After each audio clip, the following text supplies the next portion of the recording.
tenemos estará Jorge Pareja, exministro de Petróleos.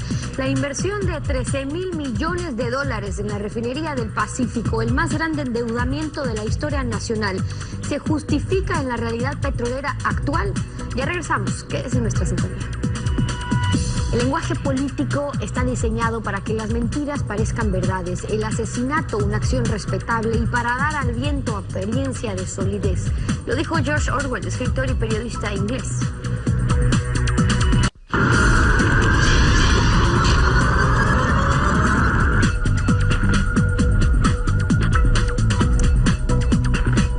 En 2008 el presidente Hugo Chávez y el presidente Correa anunciaban el megaproyecto de la refinería del Pacífico.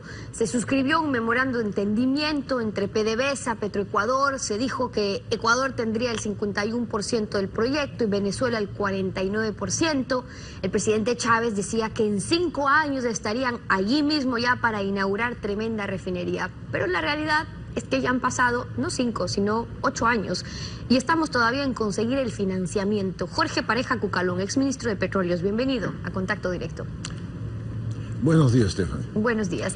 El presidente ya ha dicho que el proyecto costará unos 13.000 millones de dólares. 1.200 se han invertido, o sea que falta financiar más del 90%. Hablan de un sindicato de bancos que estaría liderado por una entidad china. ¿Qué opciones de financiamiento hay ahora?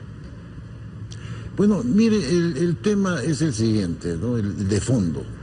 El país está en este momento importando alrededor de 50 millones de barriles diarios, anuales, de productos derivados. Y vamos a terminar de aquí a 5 o 7 años con una importación de 80 y pico millones de barriles de combustibles. Es decir, necesidad de una refinería la hay y la hubo. El problema está en la demora que ha habido. Ahora, el otro problema está en saber que cualquier persona que intervenga en la refinería, sea pues una compañía china, coreana o de cualquier parte del mundo, va a solicitar una rentabilidad sobre su inversión. Rentabilidad que se vuelve tremendamente difícil dada la política de subsidios de combustibles, puesto que el costo de producción de la refinería, cualquiera que ella sea, será superior al precio de venta con subsidios dentro del Ecuador.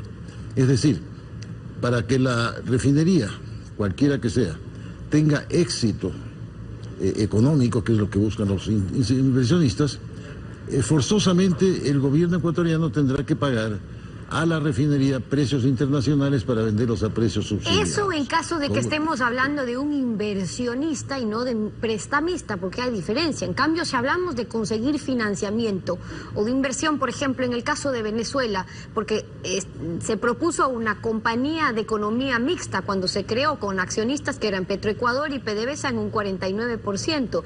Después de esos anuncios con bombos y platillos, la estatal venezolana pues no aportó como se esperaba y según el ministro de sectores estratégicos ahora, el papel ya ha resultado ser muy pasivo, entonces les queda reducir su participación como inversionista en ese caso al mínimo o ya ni eso. Ya ni eso, mire, la situación de nuestros hermanos venezolanos es tremendamente penosa y no creo que PDVSA tenga la capacidad o el deseo o la posibilidad de hacer una inversión o hacer un préstamo o lo que sea que fuere para la refinería nueva. Yo creo que Venezuela debe ser ya prácticamente descartada de las posibilidades de inversionista, en este caso, ¿no?, de la refinería. Ahora, esos 13.000 millones de dólares que son mencionados, desgraciadamente son producto de un anuncio que no sabemos a qué está sujeto, porque ha sido una costumbre, creo yo, desafortunada, de hacer inversiones o préstamos o lo que sea, sin licitación, sin contrato de ofertas y absolutamente nada. Esa refinería, tal como está concebida en el Aromo, primero, es una zona que hemos demostrado hace poco, desgraciadamente, con el sismo del 16 de abril, que es una zona sísmica, entonces la tecnología de construcción tiene que ser observando ese fenómeno. Pero el tema es que ya se invirtió ahí, doctor, más de 1.200 millones de dólares. Estamos viendo los terrenos. El tema es en una situación económica como la que atraviesa el país. 13.000 millones de dólares. ¿Qué tan conveniente es apostar por un proyecto de esa magnitud? Porque para el gobierno sí es necesario implementar una industria petroquímica que permita la refinación de crudo, producir los derivados y luego dice, bueno, hasta exportar derivados. ¿Cómo avisora usted ese escenario? Bueno, mire, es que el tema es bien complejo, Stephanie. Primero, el Ecuador no tiene crudo disponible para alimentar una refinería. Todo está comprometido a China y el resto, los 174.000 más o menos barriles diarios para las refinerías locales, que ya existen. Es decir, cualquier proyecto que se haga allí tendrá que medirse económicamente. ¿Vale la pena la inversión supuestamente de 13.000 millones, que habría que primero saber qué concurso se hizo, qué licitación, versus el tener que importar? Le doy un dato. De aquí a 7 años plazo, el país va a tener que importar alrededor de 34.000 millones de dólares en productos. Importar para poder satisfacer la demanda interna. El resto será satisfecha con la producción nacional. Ahora, de esos 33.000 millones de dólares, recuperaremos por venta de los productos a precio de subsidio unos 12.000. Nos quedan netos 20 y pico mil millones de dólares que gastar.